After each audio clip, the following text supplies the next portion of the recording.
Hello everyone, welcome back to UPSC Time. I am Pooja Gautam and how are you? Today we will discuss NCERT Class 8 Political Science Chapter 2 Understanding Secularism. Understanding Secularism. Secularism का पहले historical background समझेंगे कुछ examples के जरिए, फिर आगे उसमें समझेंगे सेकुलरिज्म, देन इंडियन सेकुलरिज्म के बारे में हम जानेंगे। हिस्ट्री में आपको कई सारे ऐसे एग्जाम्पल मिलेंगे डिस्क्रिमिनेशन के, एक्सक्लूजन के and prosecution on the ground of religion. Jews जो हैं, ज्यूज़ के बारे में बताते हैं। Jews were prosecuted in Hitler's Germany and how several millions were killed. जो जर्मनी में हिटलर था उनके टाइम में कितने सारे ज्यूज़ को फांसी दी गई और कई सारे मिलियंस पे लोग मारे गए on the basis of religion, on the ground of religion.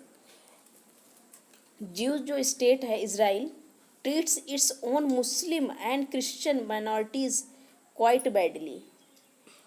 In Saudi Arabia non Muslims are not allowed to build a temple, church, etc, nor can they gather in public place for prayers. ये सारे जो है example है आपको मिलेंगे किसके, discrimination के, on the basis of religion. जैसे कि members of one religion can, members of one religious community either prosecute or discriminate against member of other religious communities. These act of discrimination take place more easily when one religion is given official। मतलब क्या है, इसमें बताया गया है कि जो एक रिलीजियस कम्युनिटी है दूसरे रिलीजियस कम्युनिटी को डिस्क्रिमिनेट कर सकता है इजीली अगर कोई स्टेट का जो है ऑफिशियल रिलीजन है, मतलब recognition by the state at the expense of other religious. मतलब स्टेट का क्या है, रिकग्निशन किसी एक रिलीजन के द्वारा किया जाए तो उसके बेसिस पे डिस्क्रिमिनेशन इजीली हो जाता है। जैसे कि इसमें आप जानते हैं कि व्हाट इज सेक्युलरिज्म।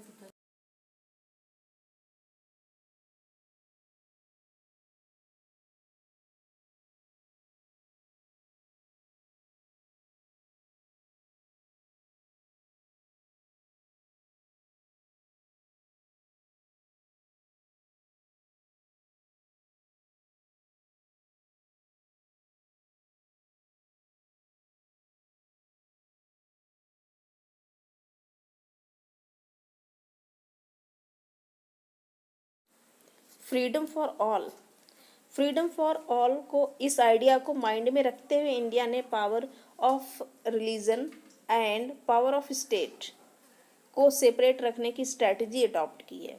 मतलब क्या है कि जो रिलीजन है इनको और पावर ऑफ स्टेट इन दोनों को अलग रखने की जो स्ट्रैटेजी अडॉप्ट की है ये क्या है, एक सेक्युलरिज्म है। क्या है, secularism. Secularism refers this separation of religion from state.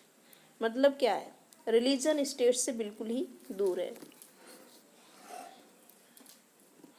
अब इसमें क्या है कि एक इम्पॉर्टेंट क्वेश्चन है, why is it important to separate religion the from state. मतलब हमें क्यों ज़रूरत है रिलीजन को स्टेट से अलग करने की। वो इसलिए है जैसे कि if this majority religious group has access to state power. जैसे कि क्या है, कोई मेजॉरिटी रिलीजियस ग्रुप है उसको, most important aspect of secularism is its separation of religion from state power. This is important for a country to function democratically। कि ये secularism जो है क्यों इम्पॉर्टेंट है किसी भी स्टेट के लिए, क्योंकि वो डेमोक्रेटिकली जो है फंक्शन अच्छा कर सके कंट्री। हर कंट्री में लगभग कई रिलीजियस ग्रुप होते हैं। अब जैसे कि एक मेजॉरिटी ग्रुप होगा, उसमें अगर इस मेजॉरिटी ग्रुप को पावर मिल जाए एक स्टेट की तो it could quite easily use this power. ये क्या, इस पावर को यूज कर सकता है quite easily and financially resources to discriminate against and prosecute person of other religious tyranny of majority. मतलब क्या है, किसी अदर रिलीजियस जो लोग हैं अदर ग्रुप रिलीजन के, उनको डिस्क्रिमिनेट आसानी से कर सकता है अगर स्टेट की पावर इनको मिल जाए। तो tyranny of majority could result in discrimination, could result in discrimination, coercion, and at times even killing of religious minorities. The majority could quite easily prevent minorities from practicing their religion. Any form of domination based on religion is in violation of the rights that a democratic society guarantees to each and every citizen irrespective of their religion. The tyranny of majority and violation of fundamental rights. Important reason ये है कि to protect the freedom of individuals to exist from their religion, embrace another religion, or have the freedom to interpret religious teaching differently. To understand this point better, let us talk the practice of untouchability.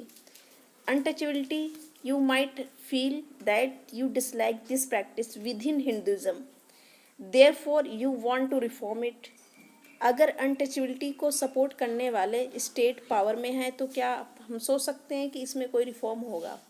जैसे कि अगर आप dominant group के भी हैं, you might face a lot of resistance from fellow members. तो इसमें क्या है, काफ़ी ज़्यादा रेजिस्टेंस हो सकता है फेलो मेंबर्स के साथ में, फेलो मेंबर्स से, अगर आप डोमिनेंट ग्रुप के भी हैं. तो ये चीज़ें एक्सपेक्ट नहीं की जा सकती हैं कि इनको रिफॉर्म हो सकता है, इनका रिफॉर्म हो सकता है.